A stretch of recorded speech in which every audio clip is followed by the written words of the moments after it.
inantii waa qof bini aadana shopping bay u baahan tahay prepaid bay u baahan tahay suuqay wax uga baahan tahay dhar bay iibsanaysaa alaab bay iibsanaysaa maykaa bay u baahan tahay habeenkii kuu soo baxaysa way soo cadrasanaysaa way soo uunsanaysaa way soo labisanaysaa haddii aanad inanta shoppingkeeda ka adkayn oo aanad siin karayn de anigu waxaan qabaa hablaha inaan lala sheekaysanba anigu waxaan aaminsanahay kor iyo hoosba bayhugan kuruug hablaha lacagta in la siiyo weliba loo badiyo qalbigii noo walaano markaan waxoogaa yar siino ayna dhiirigeliyeen walahi haliyay baad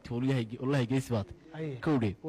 nacaskuna run buu wada ma garanaysaa dhalinyarta horta waan anagii weeyaan dhalinyartu anagii waan arrintaasi naaysataa inantii maanta adigoo u diray 0.5 ayaa haddana 0.5 intay ku shubatay prepaid bay nin kale kula hadlaysa haddana kaa kale adiga waxaan kuuriyey tu kale kusoo dirsan waxaan waa seer kale baashu isku warwareegaysa markaas hayba ma waxaad leedahay hablihiiba xataa laftooda noo soo diraya oo hablihiiba dee kanay ka qaad waa suu sheekhu sheegayay sheekha jacaylku iyagoo kan ka qaadaysa haddana adiga aadna mid kale ku eeg ma garanaysaa